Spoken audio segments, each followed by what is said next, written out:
ابھی پہلا سوال یہ ہے کہ فرض نمازوں کی تعداد، فرض نمازوں کی رکعتیں اور فرض نمازوں کے اوقات کے بارے میں وضاحت۔ دیکھیں یہ تو بہت بنیادی سوال ہے۔ فرض نمازوں کی تعداد کے اوپر پوری امت کا اجماع ہے، اور اجماع کے اوپر میں اکثر بولتا رہتا ہوں کہ جس معاملے میں اجماع امت ہو اس میں نہ قرآن کی دلیل کی ضرورت ہوتی ہے نہ حدیث کی دلیل کی، کیونکہ قرآن پاک کی اتھینٹسٹی بھی اجماع امت ہے۔ یہ قرآن ہمارے سامنے نہیں نازل ہوا، امت کے اجماع نے، عملی تواتر نے نسل در نسل اس قرآن کو ٹرانسفر کیا، لہذا نسل در نسل امت کا اجماعی فارم جو ٹرانسفر ہو رہا ہوگا۔ یہ نہیں ہے کہ انڈیا کے اندر اجماع کچھ اور ہے اور امریکہ میں اور ہے اور سعودیہ میں اور، نہیں، جس کو پوری امت ایکسیپٹ کرے۔ مثلا پوری امت مانتی ہے کہ نماز قبلہ رخ پڑھنی چاہیے، حالانکہ قرآن میں 2 رکوع موجود ہیں، لیکن اجماع امت ہے، قرآن کی دلیل کی ضرورت ہی نہیں ہے۔ امت نے جو نسل در نسل ٹرانسفر کیا، کیوں؟ نبی علیہ السلام سے کس نے سیکھا؟ اصحاب نے تابعین کو سکھایا، تابعین نے تبع تابعین، اس طرح نسل در نسل جو دین ٹرانسفر ہوا اجماع امت کے ساتھ۔ مسئلہ نمبر 31 میرا موجود ہے اجماع امت کے اوپر، الگ سے بھی آپ یوٹیوب پہ جا کے لکھیں اہل سنت کا منہج کیا ہے، تو اس میں نے دلائل کے ساتھ بتایا کہ سب سے پہلے کتاب اللہ، پھر سنت اور پھر اجماع، یہ 3 ایبسولوٹ دلائل ہیں، اور چوتھی چیز جو ہے وہ اجتہاد ہے، جہاں پہ کہیں کوئی کتاب و سنت میں دلیل نہ ہو تو اجتہاد آپ کر سکتے ہیں۔ تو نمازیں 5 ہیں، اہل سنت، اہل تشیع، ان کے سارے آف شوٹس، حنفی، شافعی، مالکی، حنبلی، اہل حدیث، اس طریقے سے اہل تشیع میں اثنا عشری، زیدیہ اور اسماعیلیہ، بحریہ، سب کے سب مانتے ہیں کہ نمازیں دن رات میں 5 مسلمانوں پہ فرض ہیں، اور نماز کی رکعتوں کی تعداد کے اوپر بھی اجماع امت ہے کہ فجر کے 2 فرض ہیں، ظہر کے 4، عصر کے 4، مغرب کے 3 اور عشاء کے 4، اور اس پہ بھی اجماع امت ہے کہ سفر میں ساری رکعتیں 2 پڑھی جائیں گی، سوائے مغرب کے 3 فرض پڑھے جائیں گے، باقی فجر، ظہر، عصر، عشاء، ان کے 2 فرض پڑھے جائیں گے۔ اس پہ اجماع امت ہے، اور بخاری مسلم میں درجنوں حدیثیں اس پہ گواہ بھی ہیں، یعنی میں وہ دلائل دینے کی ضرورت نہیں، جب اجماع ہے تو وہ بخاری مسلم سے بھی بڑی دلیل ہو جائے گی۔ ایون کسی معاملے میں امام شافعی رحمہ اللہ تعالی فرماتے ہیں کتاب الام کے اندر کہ اگر کوئی صحیح حدیث بھی مل جائے ہمیں اور وہ اجماع کے مخالف ہو تو اجماع امت کو لیا جائے گا، وہ حدیث منسوخ تصور کی جائے گی، کیونکہ امت کبھی گمراہی پہ جمع نہیں ہوگی۔ یہ صحیح سند کے ساتھ حدیث ہے، المستدرک للحاکم میں نبی صلی اللہ علیہ وآلہ وسلم نے فرمایا اللہ تعالیٰ میری امت کو کبھی گمراہی پر جمع نہیں ہونے دے گا۔ پوری امت جب جمع ہوگی نا کسی ایک بات پہ، وہ گمراہی نہیں ہوگی، وہی حق ہوگا۔ تو رکعتوں کی تعداد یہ، باقی اس کے علاوہ جو نفلی عبادتیں یہ فقہا کی ٹرمز ہیں، سنت موقدہ، غیر موقدہ اور اس طرح کی چیزیں۔ قرآن و سنت میں 2 ہی ٹرمز ہیں، فرض نماز اور نفلی نماز۔ نفل ان کہتے ہیں اضافی نماز کو، تو وہ 17 رکھتے ہیں، 2 فجر، 4 ظہر، 4 عصر، 3 مغرب، 4 عشاء۔ باقی جو وطر ہے یہ بھی نفلی نماز ہے، لیکن یہ سنت موقدہ میں آتی ہے، تاکیدی سنت ہے۔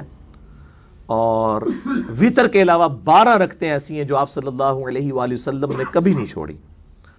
بخاری اور مسلم میں آتا ہے 2 فجر سے پہلے، 4 ظہر سے پہلے، 2 ظہر کے بعد، اور 2 مغرب کے بعد، 2 عشاء کے بعد، جو سنت موقدہ، یہ نفلی نماز ہے۔ یہ اگر کوئی چھوڑ بھی دے تو گناہگار نہیں ہوگا، کیونکہ نفلی نماز ہے۔ اس کے ثبوت میں بخاری مسلم کی حدیث ہے کہ ایک شخص آپ صلی اللہ علیہ وآلہ وسلم کے پاس آیا، کہا یا رسول اللہ جنت میں جانا چاہتا ہوں، کوئی بتا دے راستہ، تو آپ فرمایا فرض نماز ادا کر، فرض صدقہ دے، فرض روزے رکھ، نفلی کو ذکر ہی نہیں کیا آپ نے۔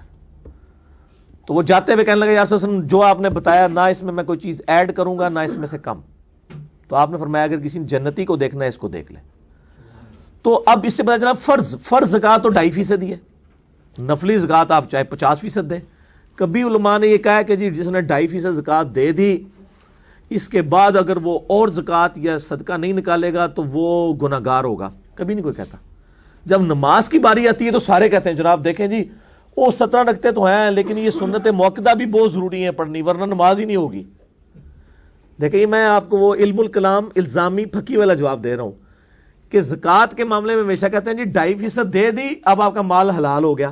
تو ان سے پوچھے 2.5% تو فرض ہے، قرآن پاک میں تو نفلی صدقات کے اوپر بھی ترغیب دلائی گئی ہے۔ تو کہتے ہیں نہیں وہ نفلی ہیں، آپ کی مرضی کر لیں نہ کریں۔ جب نمازوں کی باری آتی ہے اس میں انہوں نے وہ ساری نماز ڈالی ہوئی ہے، عشاء کی 17 رکعتیں ڈال دی ہوئی ہیں، کتنے ظالم ہیں۔ تو 17 رکعتیں دن رات میں، عشاء کی 17 نہیں ہے۔ ہاں باقی سنت موقدہ 12 یہ ہیں، اس کے علاوہ بھی ہے۔ سنن ابن ماجہ میں حدیث ہے جس نے ظہر سے پہلے 4 رکعتیں پڑھی اور ظہر کے بعد 4 رکعتیں پڑھی اس پہ دوزخ کی آگ حرام ہے. تو ہم تو ظہر کی سنتیں 6 نہیں 8 پڑھتے ہیں, 4 پہلے 4 بعد میں, لیکن موقعہ 6 ہی ہیں, 4 پہلے 2 بعد میں. ٹھیک ہو گیا. اسی طریقے سے ایک اور حدیث ہے سنن اربع میں. سنن اربع جب میں گفتگو میں بولوں تو اس سے مراد ابو داؤد, ترمذی, نسائی, ابن ماجہ ہے, اور صحیحین بولوں تو اس سے مراد بخاری اور مسلم ہے. یہ ٹرمز ہیں. سنن اربع کے اندر یعنی ابو داؤد, ترمذی, نسائی, ابن ماجہ کے اندر حدیث موجود ہے کہ آپ صلی اللہ علیہ وآلہ وسلم نے فرمایا اللہ اس پر رحم فرمائے جو عصر سے پہلے 4 رکعتیں پڑھے. تو 4 رکعتیں عصر سے پہلے پڑھ لیں تو آپ صلی اللہ علیہ وسلم کی دعا آپ کو مل جائے گی. لوگ تو بزرگوں سے دعائیں کروانے کے لیے جاتے ہیں, آپ گھر بیٹھے نبی علیہ السلام کی دعا لے سکتے ہیں, عصر سے پہلے 4 نوافل پڑھیں. اس طریقے سے بخاری مسلم میں آیا کہ مغرب سے پہلے 2 رکعتیں بھی صحابہ پڑھتے تھے, لیکن وہ بھی غیر موقع ہیں, پڑھ لیں تو ثواب ہے, نہ پڑھیں تو کوئی گناہ نہیں ہے.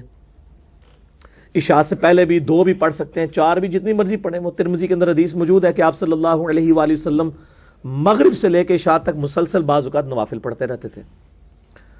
تو یہ نفلی نماز کے اندر کوئی قید نہیں ہے, یہ جتنی بھی رکھتے ہیں. اسی طریقے سے صحیح مسلم میں آتا ہے کہ آپ صلی اللہ علیہ وآلہ وسلم نے وطروں کے بعد 2 نفل ہمیشہ پڑھا کرتے تھے, اور وہ تہجد کے ایکویلنٹ ہے. اس پہ میرا کلپ بھی چڑھا ہوا ہے, قضائے عمری والا کلپ, تو آپ دیکھ لیں, اس میں نے بتایا. تو یہ نفلی نمازیں اصل وہی ہیں, اور عام لوگ بیچارے اتنے مصروف, خصوصاً جن عورتوں کے بچے ہوتے ہیں ان کے لیے تو فرض نماز کے لیے ٹائم نکالنا مشکل ہو جاتا ہے. تو ان کو عشاء کی 17 رکعتیں بتائی جائیں کہ دن رات میں 17 رکھتے ہیں, دن رات میں 17 رکھتے ہیں. باقی ساری کی ساری نفلی عبادت ہے. جتنا گڑ ڈالیں گے اتنا میٹھا ہوگا. مطلب میں یہ اپنے لیے کوئی راہ نہیں وار کر رہا, میں تو الحمدللہ سفر میں بھی سنتیں پڑھتا ہوں. نفلی نماز ہے نا, کوئی ممانعت نہیں. آپ سے نے سفر میں وطر بھی پڑھے ہیں, فجر کی 2 سنتیں بھی پڑھی ہیں. تو ہم یعنی اس لیے کرتے ہیں یہ کہ مطلب نفلی نماز کے اوپر تو کوئی قدغن نہیں ہے, آپ جتنی مرضی پڑھیں. البتہ کسی کو اس کے اوپر آپ ایمفسائز نہیں کروا سکتے کہ یار ضرور پڑھنا ہے, نہیں پڑھے گا تو گناہ گار ہو جائے گا, ایسی کوئی بات نہیں. ٹھیک ہو گیا جی. اس میں صرف فرض نمازوں کے جو اوقات ہے اس حوالے سے تھوڑا سا میرے خیال میں وہ رہ گیا سوال. اچھا, نمازوں کے جو اوقات ہیں, نمازوں کے اوقات کے اوپر بھی اجماع امت ہے جی. یہ چھوٹا موٹا جو حنفی اور اہل حدیث کا اختلاف آیا ہے وہ عصر کی نماز کے اوپر, وہ بھی صرف حنفیوں کا مسئلہ ہے. باقی اہل حدیث ہوں, شافعی ہوں, مالکی ہوں اور حنبلی ہوں, باقی حدیث کی آپ ساری کتابیں اٹھا کے دیکھیں تو آپ کو بالکل کلیئر ہو جائے گا کہ نمازوں کے جو اوقات ہیں عصر کی نماز کا, تو وہ صحیح مسلم میں حدیث موجود ہے کہ عصر کی نماز آپ علیہ السلام کے زمانے میں ہم اس وقت پڑھتے تھے کہ آپ صلی اللہ علیہ وآلہ وسلم عصر ہمیں یعنی بالکل جب سورج روشن ہوتا تھا اس وقت پڑھا رہے ہوتے تھے, دوپہر کے وقت. حتیٰ کہ اس کے بعد اونٹ کو نہر کیا جاتا, اس کے 10 حصے کیے جاتے, اس کے گوشت بنایا جاتا, گوشت پکا کے کھا بھی لیتے, ابھی بھی سورج غروب نہیں ہوتا تھا, اوپر ہوتا تھا. تو یعنی 2-2.5 گھنٹے بنتے ہیں, یہ کوئی کم نہیں ہے. تو جو اہل حدیث حضرات یا حرمین کے اندر جس وقت اس وقت عصر کی نماز ہو رہی ہے وہ ٹائم یعنی آئیڈیل ہے, اور وہی یعنی کتاب و سنت سے ثابت ہے. باقی نمازوں کے ٹائم جو ہے وہ مسئلہ نمبر میرا 30 نمازوں کے اوقات کے اوپر ہے. میں نے اس میں دھوپ گھڑی بنانے کا طریقہ بھی بتایا ہے اور اس طرح کی باقی چیزیں بھی بتائی ہیں. فجر کا وقت جو ہے وہ ظاہر ہے کہ صبح صادق وہ 18 ڈگری کا اینگل ہے ٹو لائٹ کا, وہ کیلکولیشن کے بعد جو نکلتا ہے. بہرحال جو صبح صادق ہوتی ہے یعنی مشرق کی طرف جو سفیدی نمایاں ہوتی ہے اس کے وقت یعنی ٹائم فجر کا شروع ہو جاتا ہے اور سورج نکلنے تک رہتا ہے. اور جب سورج کی ٹکیا نکلنا شروع ہوتی ہے اس ٹکیا کے نکلنے کے دوران کا جو ٹائم ہے نا وہ مکروہ ٹائم ہے. بخاری مسلم میں آیا کہ اس وقت میں آپ نماز نہیں پڑھ سکتے. جب پوری ٹکیا باہر آ جائے, اشراق کا وقت ہے, کسی کی فجر رہ گئی ہے, اس وقت پڑھ سکتا ہے. ظہر کا وقت جو ہے وہ زوال آفتاب کے بعد ہے. یعنی زوال آفتاب یہ بتائیں نا ان کو یار کہ یہ مسئلہ ہوا ہے, میں نے تو نہیں بتانا, آپ میں سے کوئی اٹھے نا مہربانی کرے. ہاں جی. تو اسی طریقے سے جو ظہر کا وقت ہے وہ زوال آفتاب کے بعد یعنی شروع ہو جاتا ہے. جب زوال یعنی زوال آفتاب کے بعد نہیں کہنا چاہیے, آفتاب جب زوال کرتا ہے. زوال کا مطلب کیا ہے, یعنی فجر کا وقت جب ختم ہوا یعنی سورج نکلا, سپوز نکلا وہ سورج 7 بجے اور مغرب ہو رہی ہے 5 بجے. 7 اور 5 کے درمیان میں جب سورج پہنچے گا نا بالکل سینٹر کے اندر, اس درمیان کو جیسے ہی کراس کرے گا ظہر کا وقت شروع ہو جائے گا. وہ ایگزیکٹ درمیان میں جو ہوتا ہے اس کو نصف النہار کہا جاتا ہے یا دہوہ کبریٰ کہا جاتا ہے. ایگزیکٹ اس وقت نماز پڑھنا بھی بخاری مسلم میں منع ہے, اور ایگزیکٹ جب غروب آفتاب ہو رہا ہوتا ہے اس وقت نماز پڑھنا بھی منع ہے. البتہ اس دن کی عصر بخاری مسلم میں آتا ہے, کسی کی رہ گئی ہو تو وہ پڑھ سکتا ہے, صرف عصر کے اندر چھوٹ ہے, باقی نہیں. اور ظاہر ہے پھر وہ عصر کا ٹائم ختم ہو جائے گا غروب آفتاب کے ساتھ. غروب آفتاب کے بعد سے پھر مغرب میں جو وہ شفق سی آتی ہے, وہ اورنج کلر, جب تک وہ غائب نہیں ہوتا اس وقت تک مغرب کا ٹائم رہتا ہے. جیسے ہی وہ غائب ہو جائے پھر عشاء کا وقت شروع ہو جاتا ہے, اور عشاء کا وقت جو ہے پھر وہ فجر کا وقت داخل ہونے تک رہتا ہے. یعنی شرح مانی الاثار میں حضرت ابو ہریرہ سے یہ روایت موجود ہے کہ جو بندہ فجر کی نماز فجر کا وقت داخل ہونے سے پہلے عشاء پڑھ لے تو اس نے ٹائم کے اندر ہی پڑھ لی. اس کے اوپر میرا کلپ بھی ریکارڈڈ موجود ہے. یعنی وہ جو اہل حدیث نے مسئلہ بنایا ہوا ہے کہ وہ آدھی رات تک رہتا ہے, مسلم شریف کی حدیث کے تحت وہ آدھی رات تک عشاء کا افضل وقت ہے, ورنہ عشاء کا وقت جو ہے وہ فجر تک رہتا ہے, فجر کا وقت داخل ہونے سے پہلے. تو ہر نماز دوسری نماز میں داخل ہو رہی ہوتی ہے سوائے فجر کے. فجر کے بعد تھوڑی دیر وہ آتا ہے ٹائم مکروہ وقت, اور پھر اشراق کا وقت ہوتا ہے. زور کا وقت ختم ہوتا ہے تو عصر کا وقت شروع ہو جاتا ہے, عصر کا وقت ختم ہوتا ہے تو مغرب کا وقت شروع ہو جاتا ہے, مغرب کا وقت ختم ہوتا ہے عشاء کا وقت, عشاء کا وقت ختم ہوتا ہے فجر کا وقت. اور اس میں جو عصر کا وقت ہے وہ ایک مثل سائے کے برابر. ایک مثل سایہ یہ ہے کہ جب بھی کسی ورٹیکل چیز کو زمین میں گاڑا جائے اس کا جو سایہ اس کے اپنے برابر ہو جائے تو یہ ایک سایہ بنا, پلس سایہ اصلی. سایہ اصلی یہ ہوتا ہے کہ سورج اپنے ٹریک کے دوران جب بھی کسی چیز کا سایہ بنا رہا ہوتا ہے نا, تو سب سے کم سایہ جو پورے دن میں آتا ہے اسے کہتے ہیں سایہ اصلی. گرمیوں میں یہ بہت تھوڑا ہوتا ہے, بعض کا زیرو بھی ہو جائے گا. اگر آپ خط استوا پہ چلے جائیں تو بالکل زیرو. ہمارا بھی گرمیوں میں چھوٹا سا سایہ ہوتا ہے دن کے وقت, بالکل جب درمیان میں سورج ہوتا ہے. سردیوں میں وہ بعض کا اپنے سائے سے بھی بڑھ جاتا ہے کیونکہ سورج وہ افق کے ساتھ ساتھ چلتا ہے نا. گرمیوں میں تو ایسے اوپر سے جاتا ہے تو اس لیے سایہ کم.